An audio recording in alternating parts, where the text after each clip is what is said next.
हम लोग देश के लिए जान लुटाने तक की बातें करते हैं, लेकिन जब बात आती है देश या देश की सुरक्षा में लगे लोगों का सम्मान करने की, तो हम सब कुछ भूल जाते हैं। आज हम आपको एक ऐसी ही घटना के बारे में बताने जा रहे हैं जिसके बाद हम गहरी सोच में पड़ जाएंगे कि हम देश को आखिर क्या दे पाए हैं। ये घटना 2 दिन पहले 24 जून की है। वैसे तो ये दिन भी और दिनों की तरह ही था, लेकिन देश की सीमाओं पर काफी हलचल थी। इसलिए हुआ यूं कि जवानों की छुट्टियां रद्द कर दी गई और उन्हें तत्काल सीमाओं की सुरक्षा के लिए वापस बुला लिया गया। जवान स्वयं के व्यय पर इस परिस्थिति का सामना करने के लिए खुशी खुशी चल पड़े। क्योंकि ये वक्त कोरोना की महामारी का है, तो रेलवे स्टेशन और एयरपोर्ट पर सामान्य से कम ही भीड़ थी। वर्तमान परिस्थितियों के कारण आम जनता जो सैर सपाटे के लिए अक्सर लद्दाख घूमने जाती थी, अब घरों में आराम फरमा रही थी। और लद्दाख अब कोई जाए भी क्यों, अगर कोई जाएगा तो वो है सैनिक। वो भी ऐसे ही चल पड़ा, आनंद फानन में जो साथ रख सकता था रखा। इस जल्दबाजी में वो भूल गया कि कितना सामान वो रख सकता है और कितना नहीं। साथ में 2 बड़े बैग, जिसमें एक का वजन 18 किलो, दूसरे का 7 किलो। एक छोटा बैग जो कि पहले से पूर्ण रूप से भरा हुआ था, जिसका वजन करीब 5 किलो के कुछ आसपास था। इस तरह सैनिक के पास कुल 3 बैग थे जिनका कुल वजन 30 किलो था। इस तरह सैनिक के पास कुल 3 बैग थे जिनका वजन लगभग 30 किलो था।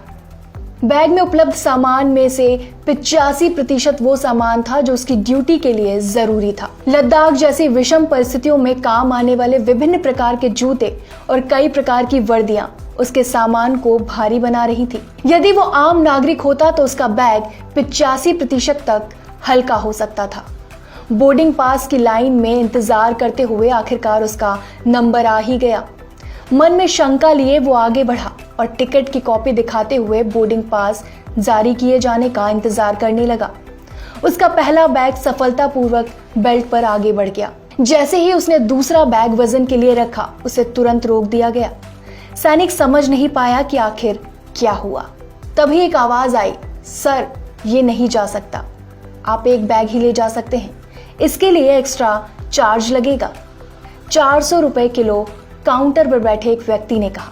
जवान ने काफी विनम्र निवेदन करते हुए कहा, सर प्लीज जाने दीजिए, जरूरी सामान है, जरूरत पड़ेगी। नहीं, ये हमारी कंपनी की पॉलिसी के खिलाफ है।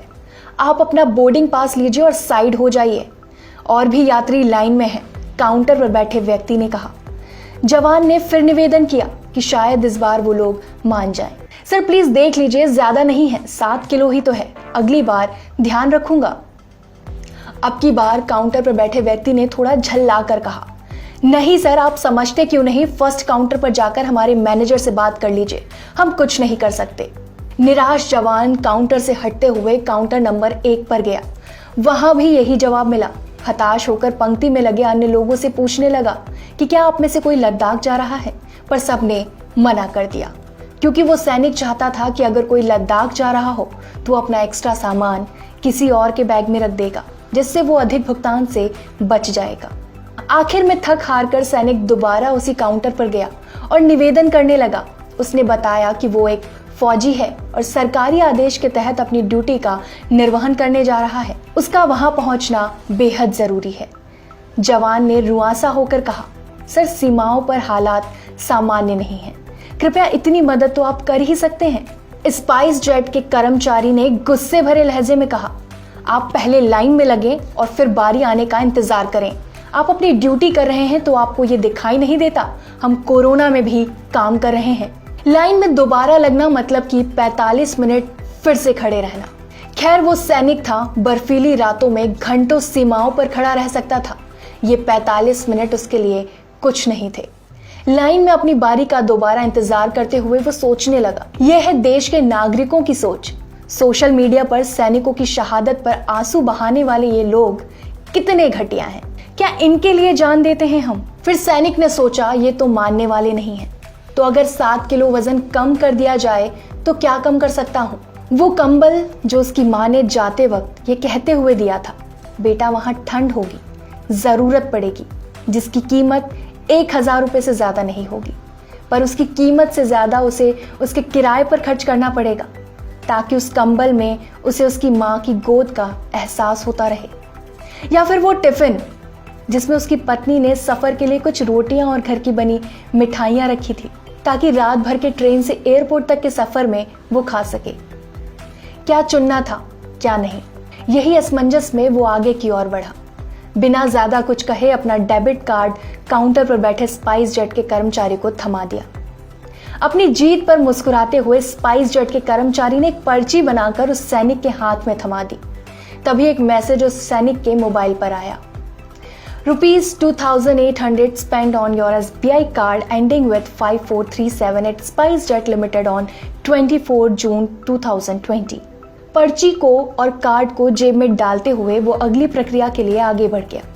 इस घटना को सुनकर बहुत से लोग सोच रहे होंगे कि पेमेंट में दिक्कत क्या थी, पहले कर देता तो ये सब देखना ना पड़ता। तो जरा गौर कीजिए कि 7 किलो अतिरिक्त वजन को साथ ले जाने में क्या दिक्कत थी, जबकि 85% सामान सरकारी सेवा के लिए था। और अगर आप सोचते हैं कि 7 किलो अतिरिक्त वजन से हवाई जहाज नहीं उड़ सकता था, तो 400 रुपए प्रति किलो के भुगतान के बाद कैसे उड़ पाएगा? ये वो फ्लाइट कंपनियां हैं जो शहादत के बाद लौट रहे किसी सैनिक के शव से भी अतिरिक्त भार व्यय के नाम पर 400 रुपए प्रति किलो वसूलने में गर्व महसूस करेंगी। ये तो महज एक घटना है। देश के सैनिकों को हर मोड़ ऐसे लोगों और ऐसे विभागों का सामना करना पड़ता है। सैनिकों की शहादत पर सोशल मीडिया पर बड़ी बड़ी बातें करने वाले लोग भी यही होते हैं, लेकिन जब आम जिंदगी में सैनिकों की कुछ मदद करने का समय आता है तो सब कुछ भूल जाते हैं। तब लोगों को सिर्फ व्यापार और पैसा ही नजर आता है। आप इस सच्ची दर्दनाक घटना पर क्या सोच रखते हैं? इस परिस्थिति में आप क्या करेंगे? कृपया अपनी राय रखें और शेयर करें।